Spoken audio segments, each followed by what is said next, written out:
Bakri Media. Canada provides health coverage through the Canada Health Act, healthcare, but this does not currently include prescription medication or dental care. Do you support a national pharmacare strategy? And if so, please provide details of how and on what timeline it would be provided. And if you don't support such a strategy, please explain why. In this case, I think we will go in reverse order from last time. We'll start with Ms. Farah. Does the New Democratic Party of Canada support pharmacare? Absolutely yes. I'm very proud to be running under Team Jagmeet and also the party of Tommy Douglas that brought Canada Medicare, which has helped save the lives of millions of people and ensuring that we can grow healthy and strong in Canada. We ensure and will ensure that people can not pay with their credit card, but have access to a public service and in healthcare. By 2020, we will ensure that it is implemented. But over 10 years, the Conservatives has actually cut back in critical funding, which made it less accessible for the people of Canada. And the Trudeau Liberals have been delaying, because they're more concerned with the interests of the very wealthy on top. As a majority government, they should have implemented, they could have implemented if they seen it as a priority. Thank you very much. Thanks. This is really a good question, because with most of our population is aging and healthcare system is really, we need to more invest in that.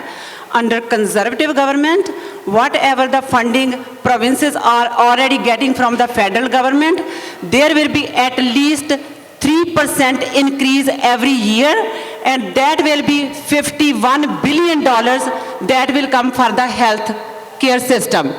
And other thing I would really like to acknowledge over here, because we are talking about our health, 1.5 billion will be given to buy MRI machines and CT scan machines.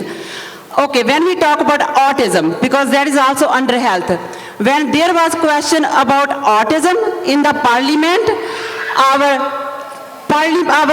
Ms. Duncan, she voted against it. Because the Conservative government, they wanted to make autism strategy as a federal strategy, where irrespective of where we are living in the provinces, all of us who are affected with autism, we should have to have consistent treatment.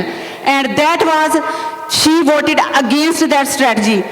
Federal government will bring that strategy back, where our autism will be dealt on federal level, not at the provincial level, and then we have consistency throughout Canada.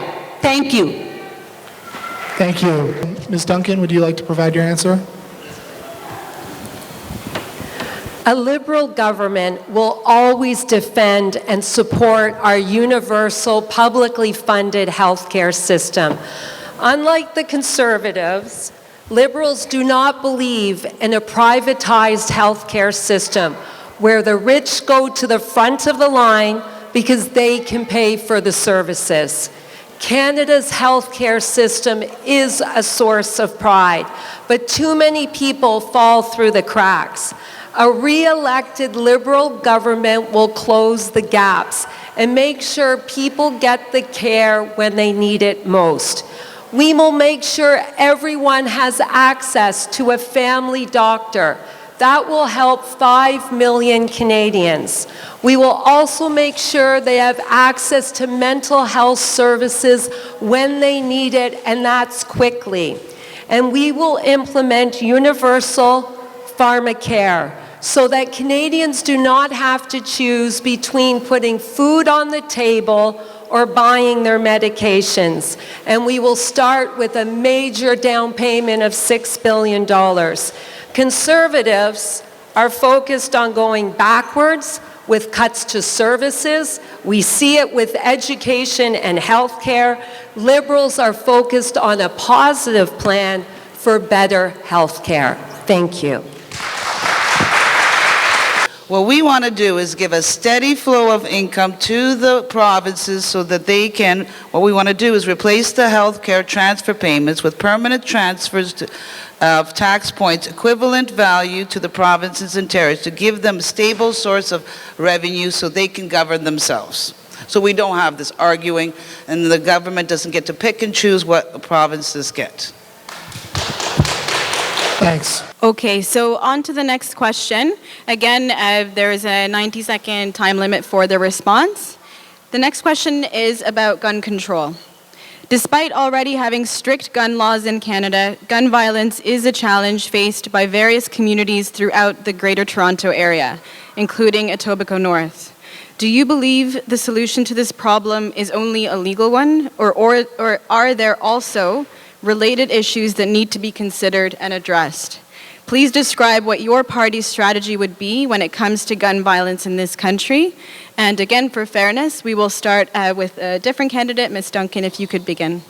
I've been to too many funerals, and I've held too many mothers in my arms while they've cried about their lost children to gangs and guns. I have fought and continue to fight for more action to address gangs and guns. Over the last 4 years, our Liberal government brought in new firearms legislation. And I want you to know the Conservatives fought us every step of the way. They fought us tooth and nail.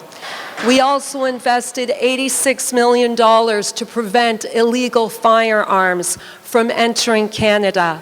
We invested $214 million to take action on gangs and guns. But I've always made the case that more needs to be done. A re-elected Liberal government will ban military assault rifles. These weapons are designed to kill people. They have no place in Canada. We will also allow municipalities to ban handguns. And we understand that tackling gun violence also means tackling housing and poverty. That's why we brought in our country's first national housing strategy and an anti-poverty strategy. The Conservatives do not want tougher gun laws. They are being led by the gun lobby. The Liberals will strengthen gun laws. The Conservatives will weaken them. Thank you. So now we'll move on to Ms. Kaur, if you could respond, please. Thank you, and that is a very good question. We all know that, we are not feeling safe anymore. Every single day there is a shooting, and we are all scared. Getting ahead requires we feel safe to move forward. Liberal government is punishing the law-abiding citizens who are owning guns legally. And all of you are witness, anyone who is owning a gun legally, they never commit crime. All the crimes are committed by people who has guns illegally. Conservative government, automatic bail for illegal gang members, they will not have that. And also, Mark Saunders recently, he admitted 80% of the guns, they are coming from the United States illegally. And Conservative government will put more fund for Canada Border Agency Task Force to prevent illegal guns entering to Canada. And that's our plan is, because if we are threatening law-abiding citizens, I don't think so that is going to solve our problem. To solve the problem, we have to reach to the root cause from where guns are coming, how people they are using the guns, why they are using the guns, and we have to prevent all that. That's why Conservative government will leave more money. That's time. That's time. Thank you. And we'll allow 30 seconds now for interpretation. Okay, and next we are going to hear from Ms. Farah, please. Thank you. So when it comes to the issue of gun violence and how do we address it, we have to address it from a holistic framework. There are many issues tied to this. For example, it isn't just gang violence, it is also very much connected to hate crimes. But let me address the issue of gang violence. Too many young people in Etobicoke North, like those that I grew up with in social housing, have lost their lives to gun violence, but it's very much tied to the issue of poverty. And what's connected to that is when we attack labor rights, such as the denial of the raising of the federal minimum wage, both federally and provincially. Both the conservatives and liberals have failed our community on that regard. Now, issues such as the legalization of marijuana, when it was legalized, Dr. Kirsty Duncan denied expungement with the liberals. So when you're on Bay Street, you are considered an entrepreneur. When you are at Rexdale, you will always be labeled a criminal, despite even our prime minister admitting to using marijuana. That is shameful. So young people are driven and pushed out into the streets, and they come back into the community. Now, there's also 47% rise in hate crime. That needs to be tackled, but they've both been lackluster in addressing it, have paid lip service to addressing hate crimes and racism, from blackface and considering it a norm and normalizing it, to cutting everything in education, health care, and attacking communities by the conservatives, and the liberals also paying homage to the top rich corporations, $14 billion in subsidies. What about our local businesses who are being driven out? Thank you very much. Okay, and we'll allow for 30 seconds of interpretation.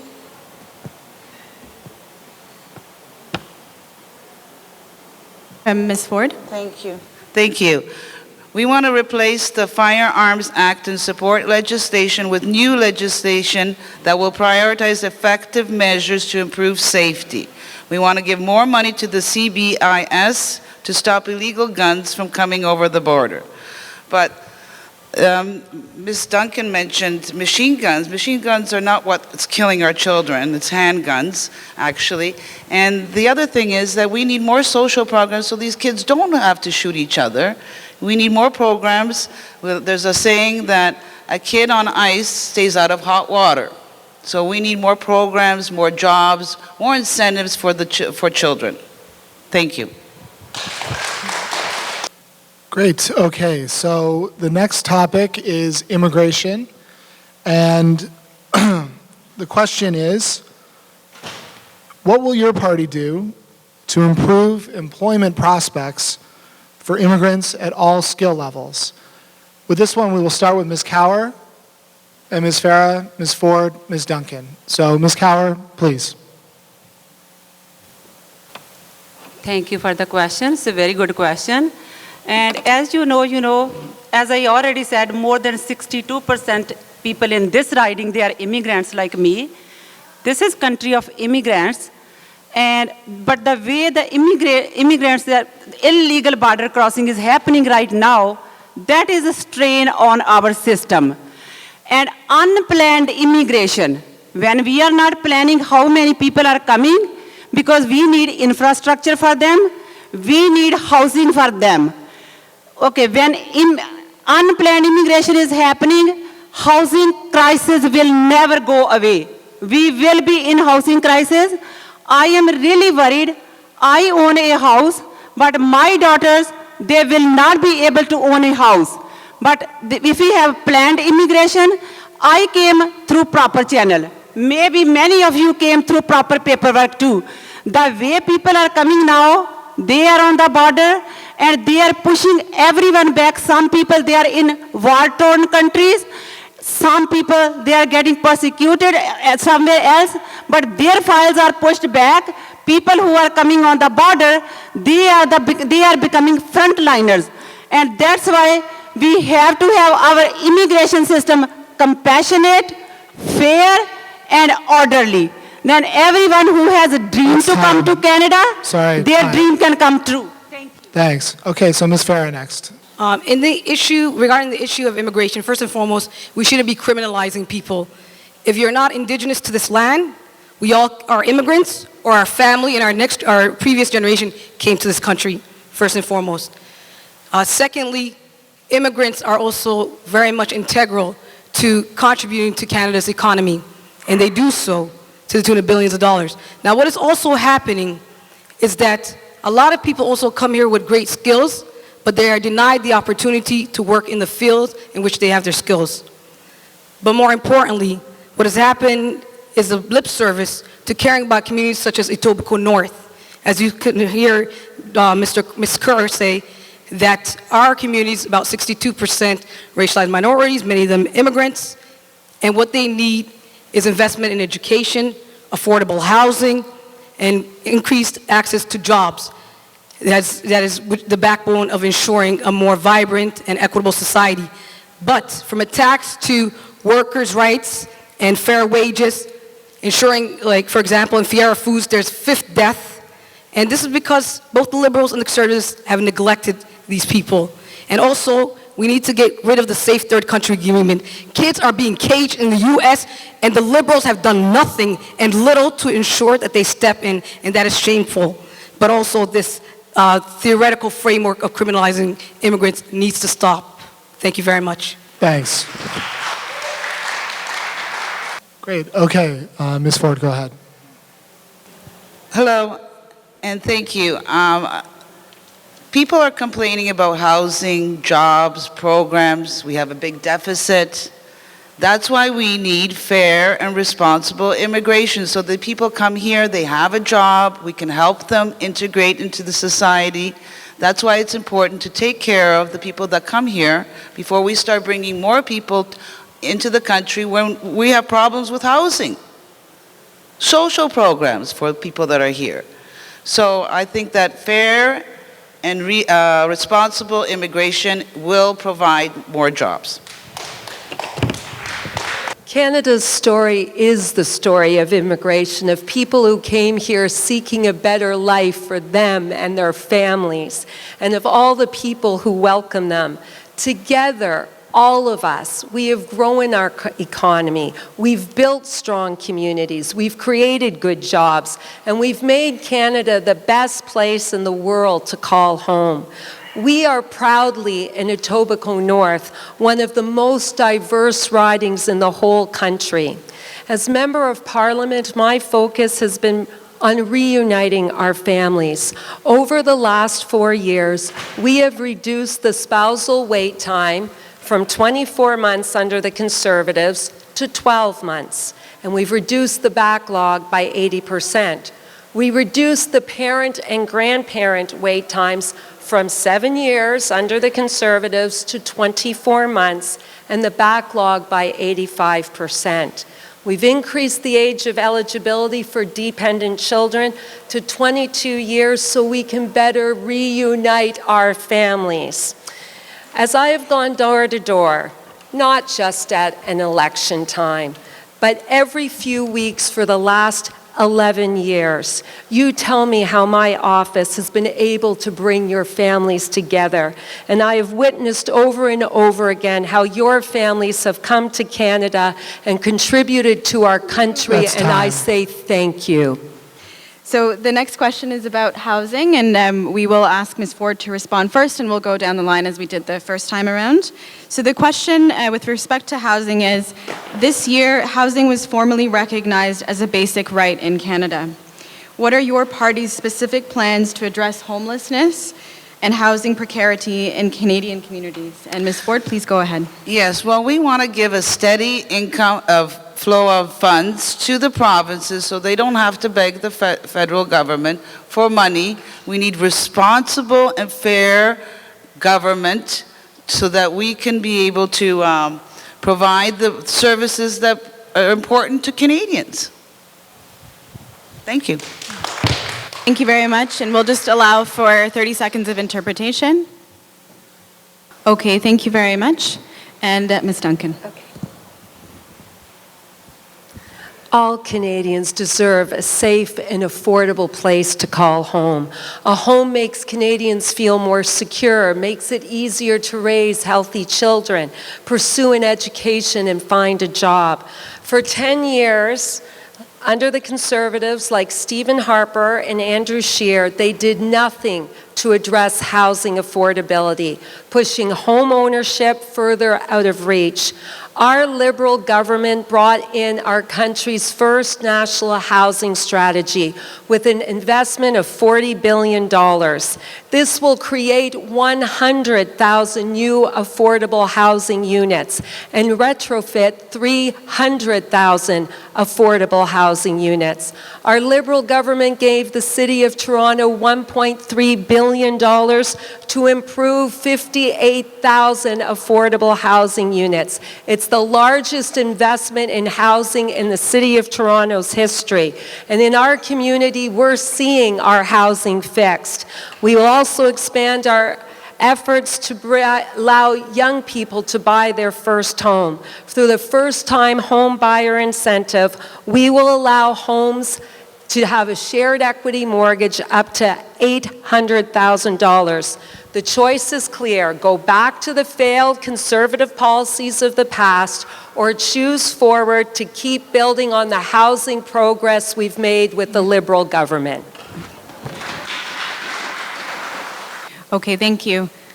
And now we'll go on to Ms. Kaur. Thank you. That's a good question. I would say, Liberal Party, they were in majority government for 4 years.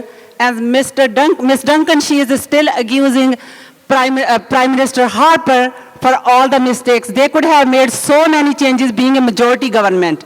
And as she said, safe and affordable to all home. We need safe and affordable housing. But when there was opposition motion, Canada's housing crisis, and also housing as a human right, she voted against that. She voted against that when there was a motion, Canada is in housing crisis. And also, having a house is our human right. Conservative government, one thing what they will do, we have lots of federal land, and they promised the federal land that just is sitting free, we will be giving that land to make affordable housing for people.